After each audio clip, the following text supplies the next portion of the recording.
जैसे ही प्राचीन मनुष्य ने आकाश में चांद को देखा, उसके बाद से ही वो उसके लिए एक क्यूरियोसिटी का ऑब्जेक्ट बन गया। एक कहानी ऐसा भी है कि एक बूढ़े आदमी जो कि खुदाई करते समय उन्होंने एक छोटी सी चमकदार चीज को डिस्कवर किया था। जैसे ही उन्होंने उस चीज को हाथ में पकड़ा तो वो ग्लोइंग ऑब्जेक्ट धीरे धीरे बड़ा होता गया और फाइनली वो हाथ से छूटकर आकाश में भाग गया। और उस ऑब्जेक्ट का नाम है द मून। ये वो चांद है जिसने लाखों साल पहले धरती पर जीवन की शुरुआत देखी थी। और इस चांद के पास कुछ ऐसे राज हैं जो कि हम आज तक नहीं जानते, और इसका सीक्रेट्स आपका होश उड़ा देगा। इसकी चट्टानों में लिखा है एक शानदार अतीत की कहानी। ये कहां से आया था? हमारे जीवन में इसका कौन सा रोल है? सदियों से हमने ऊपर आसमान में देखा और इसके बारे में सोचा, और अब इसका सच्चाई सामने आ रहा है। आप चांद को लेकर जो भी कुछ जानते थे, अब वो भूल जाइए। It's time to see the moon in a new light. नमस्कार दोस्तों, मैं हूं शुभाशीष और आप देख रहे हैं इन्फोहेजल।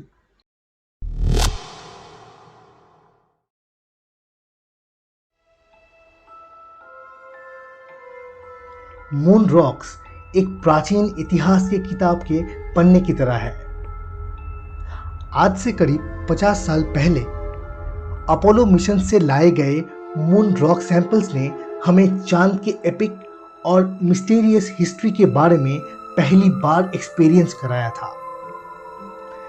एक दशक से भी अधिक समय से जियोकेमिस्ट चांद और पृथ्वी के सैंपल्स को मेजर कर रहे हैं, और उन्होंने ये पाया है कि चांद और पृथ्वी का केमिकल सिग्नेचर्स और इनके आइसोटोप्स अजीब तरह से बिल्कुल आइडेंटिकल है। और चांद पे वोलाटाइल एलिमेंट्स किसी तरह से वेपोराइज भी हो जाता है। इन सारे क्लू से एक बात सामने आ ही जाता है कि शायद पृथ्वी और चांद के ओरिजिन सेम है। काफ़ी सारे आइडियाज प्रपोज किए गए, लेकिन उनमें से एक थ्योरी ऐसा है जो कि दशकों तक सुप्रीम था।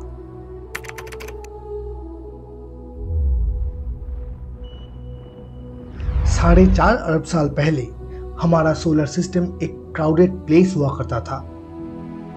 20 से ज्यादा रॉकी प्रोटोप्लैनेट्स सूरज का चक्कर काट रहे थे, जिनमें से हर कोई अपना डोमिनेंस के लिए कंपीट भी कर रहा था। जैसे ही ये प्रोटोप्लैनेट्स टकरा के आपस में जुड़े, तब बड़े प्लैनेट्स ने आकार लेना शुरू किया, और उनमें से हमारा पृथ्वी भी था, लेकिन चांद के बिना। इसके बनने के 80 मिलियन साल के बाद पृथ्वी को एक आखिरी और जबरदस्त झटका लगने वाला था।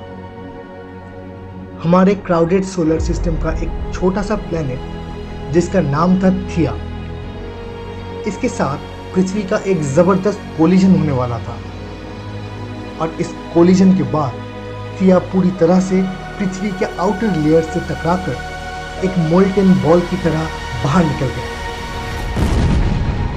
इस घटना के बाद पृथ्वी वेपोराइज्ड पत्थर के थिक एटमॉस्फेयर से पूरी तरह से घिर गया। करीब 100 साल के बाद ये मोल्टेन प्लैनेट ठंडा और कॉन्डेंस होने के बाद एक नया ऑब्जेक्ट को जन्म दिया, जिसका नाम है मून। ये थ्योरी चांद के बारे में बहुत सारी चीजों को एक्सप्लेन करते हैं, क्योंकि ये थ्योरी ये भी प्रेडिक्ट करता है कि मून शायद मार्स के आकार के प्लैनेट से बना है, और अर्थ और मून टोटली 2 डिफरेंट मटेरियल्स हैं। लेकिन एक्सपेरिमेंट्स में हमने जो देखा वो कुछ और ही एक्सप्लेन कर रहा था।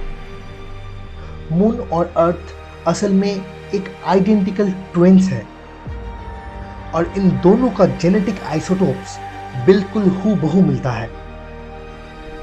इसका मतलब पृथ्वी और चांद सेम मटेरियल से ही बना था। क्या ये लॉन्ग रनिंग थ्योरी गलत हो सकता है? इस थ्योरी के एविडेंस को रिकॉन्साइल करने के लिए साइंटिस्ट ने कुछ माइंड ब्लोइंग आइडियाज भी प्रपोज किया है। उनमें से एक है जियो रिएक्टर हाइपोथेसिस। पृथ्वी की हिस्ट्री की शुरुआत में यूरेनियम जैसे रेडियो एक्टिव एलिमेंट्स पृथ्वी के अंदरूनी हिस्से में काफी मात्रा में रहते थे। इस रेडियो एक्टिव मटेरियल्स के सेंट्रीफ्यूगल फोर्स की वजह से ये पृथ्वी की सतह से काफी नीचे जमा होता गया और इसका रिजल्ट एक मैसिव अंडरग्राउंड न्यूक्लियर एक्सप्लोजन। इस थ्योरी में यह भी माना जाता है कि इस एक्सप्लोजन से इजेक्टेड मटेरियल्स धीरे धीरे कॉन्डेंस्ड होने से जिस चीज का गठन हुआ उसे हम आज चांद के नाम से जानते हैं, और ये काफी आसानी से चांद और मून के बीच सिमिलैरिटीज को भी एक्सप्लेन करते हैं। हालांकि इस थ्योरी में भी काफी सारे कॉम्प्लिकेशंस हैं। कुछ लोगों का यह कहना है कि यूरेनियम कॉन्सेंट्रेटेड होके इस तरह का पावरफुल इरप्शन को क्रिएट कर सकता है। शायद यह भी हो सकता है कि हमारा सोचने का तरीका ही गलत हो। जब आप किसी अननोन को फेस करते हैं तो तब आप उस समय क्या करते हैं? Question everything. Giant impact theory को फिर से जांचने के बाद एक नया और फैसिनेटिंग थ्योरी उभरने लगा। हम ये सोचने का गलती कर रहे थे कि एक प्लैनेट शायद हमेशा एक प्लैनेट के जैसा ही दिखेगा। जायंट इंपैक्ट थ्योरी पूरी तरह एक नया और अनोखा होने जा रहा था। इस थ्योरी में पृथ्वी की परत इतना जोर से टकराए कि यह पूरी तरह से तरल चट्टान के टोरस में बदल गया। इंपैक्ट के समय इसका एनर्जी इतना ज्यादा था कि कुछ ही घंटे के अंदर पृथ्वी के सरफेस, वाटर, एटमॉस्फेयर और सारे गैसेस एक साथ मिक्स हो गया था। पृथ्वी पूरी तरह जुपिटर की तरह दिख रहा था, जहां पे खड़े रहने के लिए भी कुछ नहीं था। सिनेस्टिया हमें अर्थ और मून के रिलेशन को सोल्यूशन करने का एक नया तरीका दे रहा था। इंपैक्ट के बाद का मैग्मा रॉक वेपर कॉन्डेंस होके चंद्रमा का विकास हुआ था। यह भी हो सकता है कि शायद मून सिनेस्टिया के अंदर बरसों से परिक्रमा कर रहा था और सिनेस्टिया करीब 100 सालों तक ठंडा और सिकुड़ने के बाद हमारे पृथ्वी पर कन्वर्ट हुआ। पूरे यूनिवर्स में सिनेस्टिया क्रिएट हुआ था और हम अब इसे भी सिर्फ हमारे इमेजिनेशन से ही ढूंढ पाए हैं। सिनेस्टिया थ्योरी अभी भी अनप्रूवन है, लेकिन ये थ्योरी मून की ओरिजिन के सीक्रेट को क्रैक करने में हमें काफी करीब ले आया है। जो भी हो, लेकिन चांद के पास भी अपना खुद का सीक्रेट्स है। लेकिन ये और क्या छुपा रहा है? हम कुछ मिस तो नहीं कर रहे? हमारे एजम्पशन से और क्या छुप रहा है? आज हम ये जानते हैं कि चांद पे कभी ना कभी पानी या फिर जीवन भी रहा होगा। अपने इतिहास में 2 बार चांद ने लूनर वोल्केनिज्म की वजह से अपने अंदरूनी हिस्से से सतह पर भारी मात्रा में वाटर वेपर लाया था और समय बीतने के साथ ये पानी सूखकर विशाल स्पेस में समा गया। इस थ्योरी में यह भी माना गया है कि चांद में भी किसी समय लाइफ एग्जिस्ट करता था, लेकिन ये टिकने नहीं वाला था। जैसे जैसे पृथ्वी इवॉल्व होता गया और चांद भी अपने ग्रेविटी से अपने झुकाव को धीरे धीरे स्थिर किया, जिससे हमारा पृथ्वी का एक्सट्रीम क्लाइमेट चेंज स्टेबलाइज हुआ। और ये शायद पृथ्वी पर हमारा एग्जिस्टेंस का कारण भी हो सकता है।